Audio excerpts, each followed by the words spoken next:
Bismillahirrahmanirrahim. Duduk santai di pagi hari, minum kopi di warung Mbak Abu. Sebelum memulai cerita Umi, jawablah salam terlebih dahulu. Assalamualaikum warahmatullahi wabarakatuh. Hai anak-anak Umi, jumpa lagi dengan Umi Ida. Anak-anak Umi, pentingnya menengok aib diri sendiri. Aib adalah suatu celah atau kondisi seseorang yang dilihat dari diri sendiri. Salah satu aib yang ada pada diri seseorang itu adalah sifat sombong. Ia merasa dirinya bersih, tidak ada salah, tidak ada celah, dan tidak ada noda. Ia paling suka mengejudge orang lain. Ia paling senang melemparkan kesalahan kepada orang lain. Dan dia paling hobi mengkambing hitamkan orang lain. Sementara ia tidak pernah tahu dan tidak pernah mau melihat atau mengoreksi dirinya. Apa yang telah ia lakukan pada hari ini dan hari-hari sebelumnya. Jika anak-anak Umi bersedia, perlahan-lahanlah mulai melihat warna yang ada pada diri kita sendiri. Bandingkan dengan warna yang telah Allah berikan kepada hambanya. Bening, berkilau, bersih, bercahaya, terang benderang, dan sangat menakjubkan. Itulah warna yang diberikan oleh Allah SWT kepada hamba yang benar-benar menuju ke jalan yang lurus. Jika warna pada diri kita itu masih berbeda, berarti di situ ada kesalahan dan kesilafan yang harus kita perbaiki. Warna di dalam hidup ini sama dengan sifat, watak, karakter, tabiat seseorang. Umi ada cerita mengenai bagaimana seseorang itu harus menghadapi hidupnya sendiri. Lebih tepatnya itu cerita tentang diri Umi. Anak-anak Umi beberapa kali mengalami sihir, teluh, santet, guna-guna, dan tumbal. Apabila kita terkena semua penyakit itu, rasanya tidak enak, tidak nyaman, hidup itu rasanya sangat menderita dan tersiksa.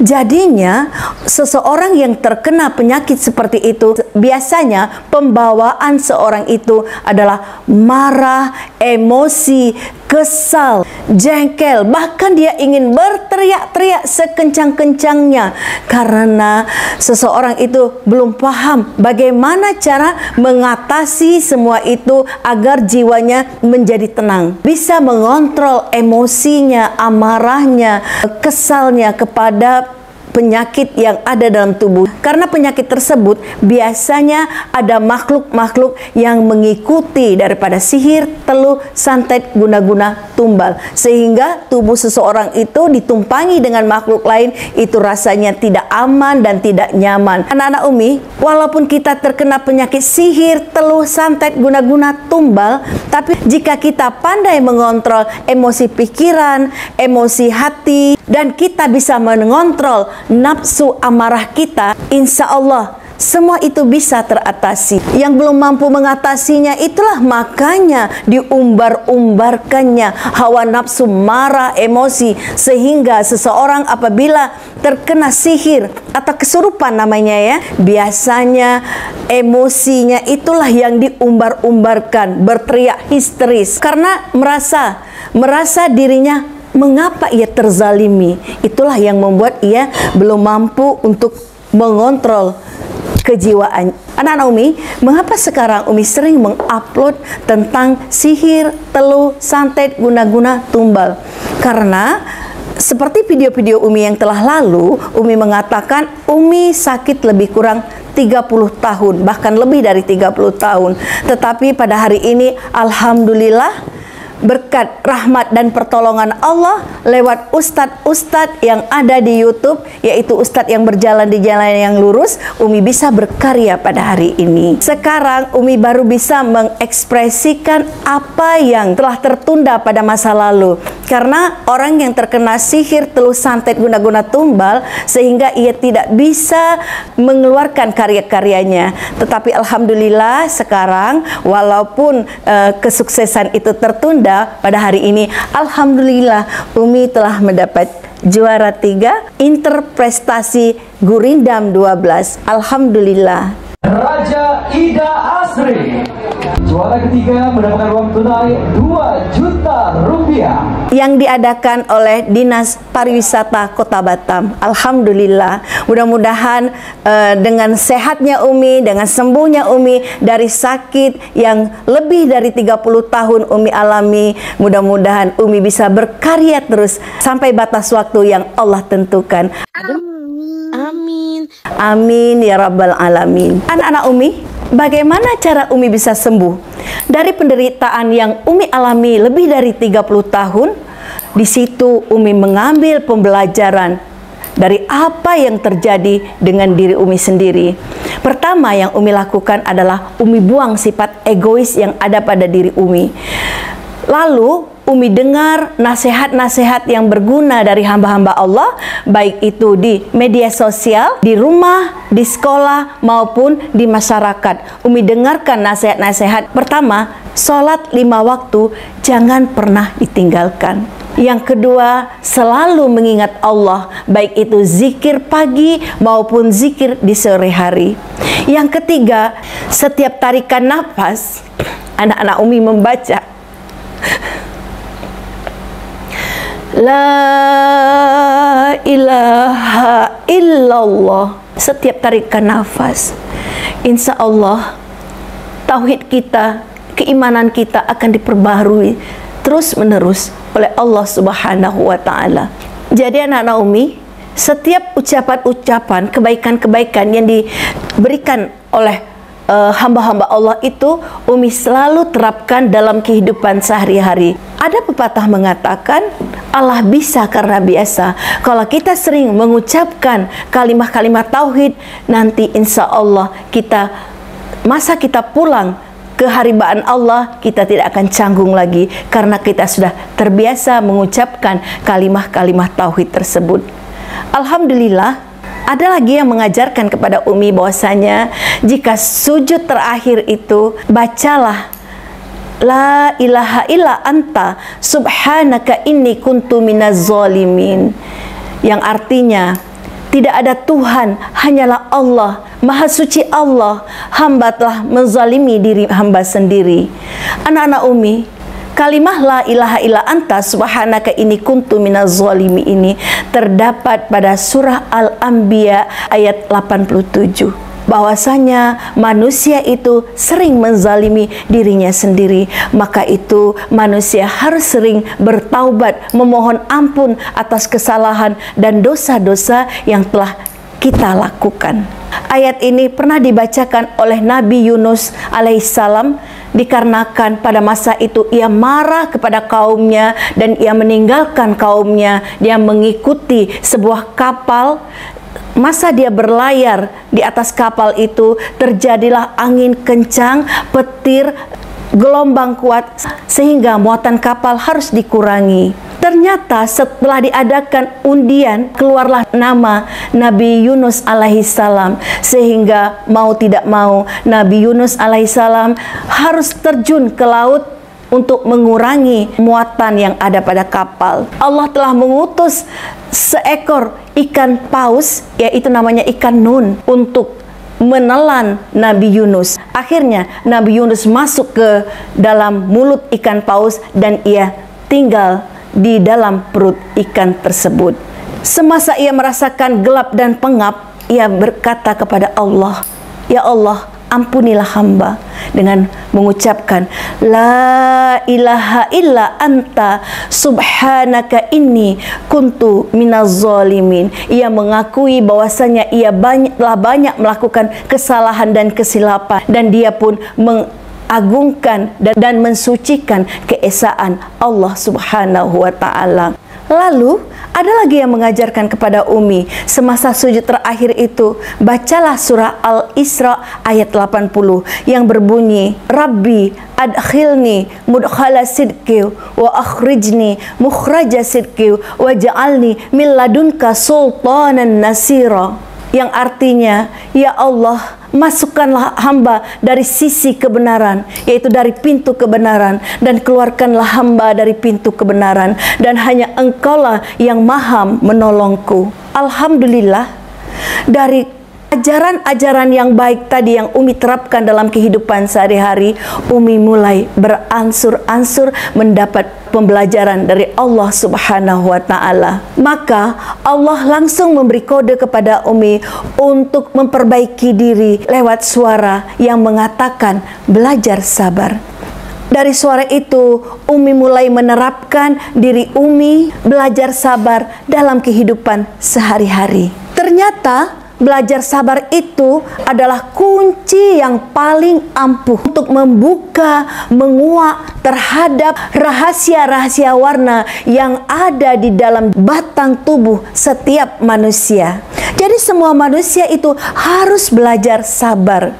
Jika hamba Allah itu tidak mau berlama-lama dihisap oleh Allah di yaumil akhir, mulai sekarang belajar sabar. Buya Muhammad Ruspi lewat ceramahnya, beliau berkata, riwayat dari hadis Rasulullah Sallallahu Alaihi Wasallam, bagaimana baginda Rasulullah bercerita tentang hiruk pikuknya manusia di padang mahsyar. Bercerita Siti Aisyah radhiyallahu an, pada saat itu matahari tingginya 1 hasta. 1 hasta itu dari ujung jari Umi ini sampai ke pelipat. Itu adalah 1 hasta. Jadi matahari itu tingginya daripada setiap manusia itu hanya 1 hasta. Dari atas kepala manusia. Panasnya tidak dapat diungkapkan dengan kata-kata.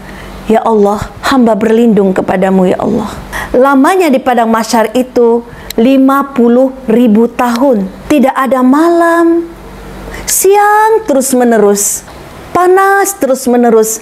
Manusia bagaikan anak panah yang diletakkan di tempatnya. Sangat padat, macet, tidak bisa bergerak. Semuanya hiruk pikuk, keringat bercucuran. Ada semata kaki, ada sebetis, ada selutut, ada sepinggul, ada sedada, ada sedagu, bahkan ada yang menghapus sampai kepala. Tergantung amal perbuatan manusia itu sendiri. Buya Ruspi berkata lagi, ukuran dunia dengan akhirat, 1 hari di akhirat sama dengan 50.000 tahun di dunia. Masya Allah. Oleh karena itu, anak-anak Umi, mulai dari sekarang kita coba menguak, membuka tabir warna yang ada pada diri kita sendiri. Mudah-mudahan dengan belajar sabar, kita bisa mengoreksi, memperbaiki warna yang ada pada batang tubuh kita ini. Kita sedikit saja tersinggung sama orang, marah, emosi, kesal, kita berteriak-teriak, kita membentak-bentak orang, itu adalah semua perbuatan yang salah. Dari kejahatan itu, dari amarah itu, emosi itu, masuklah makhluk-makhluk mengikuti daripada sifat kita, dia duduk di dalam tubuh kita. Itulah yang harus kita singkirkan dan harus kita keluarkan agar warna di dalam tubuh kita tidak gelap, tidak hitam, dan tidak kusam. Anak-anak Umi, dengan belajar melihat warna yang ada pada diri Umi, alhamdulillah Umi mulai perlahan-lahan, sedikit demi sedikit Umi mengerti warna yang akan mempengaruhi warna yang ada dalam tubuh Umi. Beberapa hari yang lalu Umi mau melaksanakan sholat asar. Dah mengambil wudhu, Umi merasakan berat untuk sholat.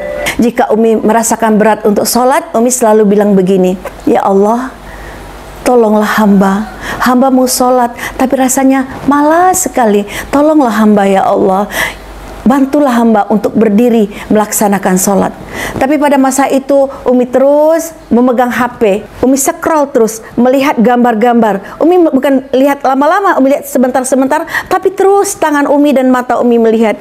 Jadi anak Umi yang laki-laki itu yang nomor 4 berkata, Umi, hari sudah sore, nanti Allah marah, Umi cepat laksanakan sholat asar. Oh iya ya nak. Lalu Umi pun meninggalkan HP, Umi berdiri. Waktu Umi berdiri, Umi tiba-tiba menangis. Menangis dengan air mata yang bercucuran. Anak Umi bertanya, kenapa Umi? Apa yang membuat Umi sedih sehingga Umi menangis? Umi bilang, Umi tidak sedih, tetapi air mata Umi mau keluar terus ini. Tapi Umi sadar, biasanya kalau Umi seperti itu, Umi ada gangguan. Jadi Umi cuma bilang begini, Opik, tolong Umi ya, ambilkan tisu dan ambilkan buku doa. tisu itu untuk Umi lap air mata, dan buku doa adalah doa yang sering Umi catat dari pembelajaran yang diberikan oleh Ustadz Danu. Jadi Umi membuat suatu doa-doa yang diajarkan Ustadz Danu itu Umi jadikan satu buku. Jadi kalau Umi mendapat gangguan, buku itulah yang Umi buka dan Umi baca. Lalu Umi pun laksanakan sholat. Semasa Umi laksanakan sholat, Umi takbir dan Umi membaca Al-Fatihah, itu rasanya air mata Umi keluar dan suara Umi tersendat-sendat karena menangis. Terus Umi selesaikan sholat Umi dengan belajar sabar. Lalu udah kasih salam, Umi berzikir. Setelah Umi berzikir, Umi mulai membaca doa. Waktu itu Umi bilang sama Allah, ya Allah, izinkanlah hamba berbicara dengan makhluk yang sedih di dalam tubuh hamba ini. Lalu Umi ucapkan, Assalamualaikum, wahai makhluk yang sedih berada di dalam tubuh saya, Raja Ida Asri binti Raja Ibrahim. Ternyata ada reaksi. Ia menjawab, tapi jawabannya Umi bilang, kalau Umi nggak tahu, tidak bisa berkomunikasi. Lalu Umi bilang lagi sama Allah, ya Allah, izinkanlah makhluk ini untuk berbicara dengan hamba Raja Ida Asri. Lalu Umi ulang lagi mengucapkan salam kepada makhluk.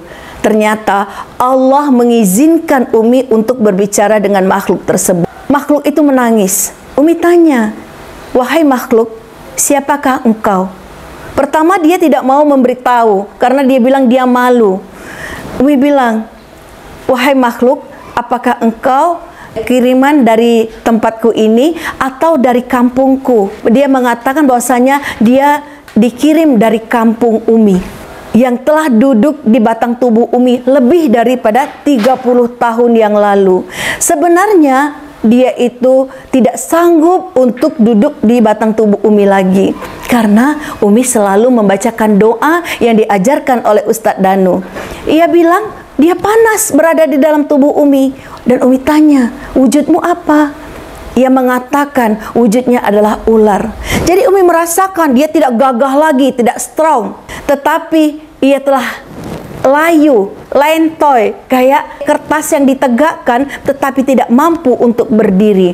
Ia sudah memohon-mohon agar dikeluarkan dari tubuh Umi, dan dia meminta kepada tuannya, tetapi ia berkata, tuanku itu adalah orang yang sudah tua, sudah uzur, umurnya lebih dari 70 tahun, tetapi dia bandel, dia tidak mau melepaskan aku untuk keluar dari tubuh engkau, wahai Raja Ida. Dia terus menyuruh aku untuk menyakitimu, sementara aku sudah tidak sanggup lagi berada di sini. Jadi Umi mengatakan kepada makhluk tersebut, wahai sihir, aku kan selama ini tidak pernah membalas dendam atas apa yang telah engkau dan tuanmu lakukan. Sampaikan salamku kepada tuanmu, bahwasanya karena aku tidak pernah dendam kepada engkau dan tuanmu, maka keluarlah dari tubuhku dengan cara baik-baik. Tetapi jika engkau membangkang, aku membaca doa, memohon kepada Tuhan Rabbul Izzati, dan engkau hancur, jangan salahkan aku, jangan engkau tuntut aku di akhirat kelak, karena aku tidak mau lagi berurusan denganmu tentang sihir ini. Aku maafkan saja apapun yang engkau lakukan kepada diriku dan kepada keluargaku. Setelah nego dengan makhluk tersebut mengatakan, aku mau keluar dari tubuhmu karena aku sudah tidak tahan lagi berada di sini. Tetapi bagaimana dengan tuanku? Sampaikan kepada tuanmu, karena ia sudah berumur tua, yaitu lebih dari 70 tahun. Bertaubatlah kepada Allah sebelum terlambat, sebelum masa ditentukan oleh Allah untuk ia hidup di dunia ini. Setelah ia menyetujui, Umi pun membaca doa yang diajarkan oleh Ustadz Danu. A'udzubillahi minasyaitonirrajim. Bismillahirrahmanirrahim. Alhamdulillahi rabbil alamin.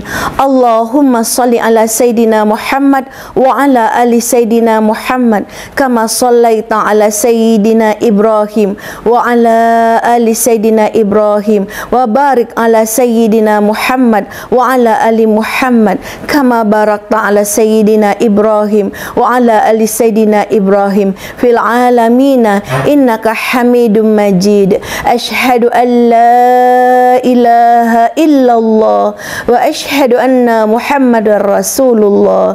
Ya Allah, Iyyaka na'budu wa iyyaka nasta'in. Ya Allah, hamba Raja Ida Asri memohon kepadamu agar sakit yang hamba derita ini Engkau berikan hamba kesembuhan, ya Allah. Amin. Ya Allah, jika sakit yang hamba derita ini dari kesalahan dan dosa-dosaku, hamba mohon ampun atas segala kesalahan dan dosa-dosa hamba Raja Ida Asri binti Raja Ibrahim. Ya Allah, jika ada makhluk-makhluk yang mengikuti dari kesalahan dan dosa-dosaku, dari ujub, riya, sombong, emosi, amarahku, suuzonku, mereka masuk ke dalam tubuhku dan ingin menguasai organ-organ tubuhku, hamba Raja Ida Asri memohon kepadamu, ya Allah, ampunilah keinginan-keinginannya, ya Allah. Jika ia ingin keluar dengan cara baik-baik, keluarkanlah ia dengan cara baik-baik dan kembalikanlah ia pada tempatnya, ya Allah. Amin. Jika di antara mereka ada yang membangkang tidak mau keluar dari tubuh hamba, hamba mohon kepadamu, ya Allah, hancurkan mereka dan keluarkan mereka dari dalam tubuhku dalam keadaan hancur, ya Allah, dan mereka hanya menunggu hari kiamat tiba, ya Allah. Amin. Ya Allah, keluarkanlah siluman ular yang ingin keluar dari tubuh hamba dengan cara baik-baik, ya Allah. Berilah hamba kesembuhan, ya Allah. Dengan kesembuhan ini dapat meningkatkan iman, tauhid dan ketakwaan hamba kepadamu, ya Allah. Amin.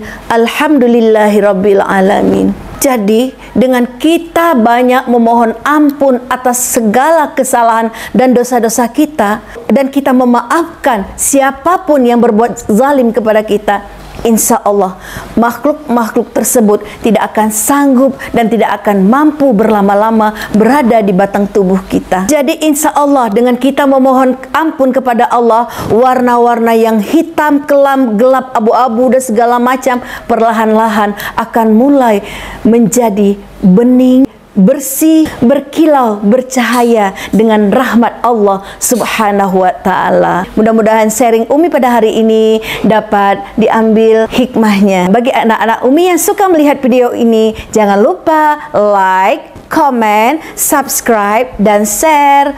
Umi doakan dimanapun anak-anak Umi berada dalam keadaan sehat walafiat. Umi akhiri, billahi taufik wal hidayah. Assalamualaikum warahmatullahi wabarakatuh. Dah.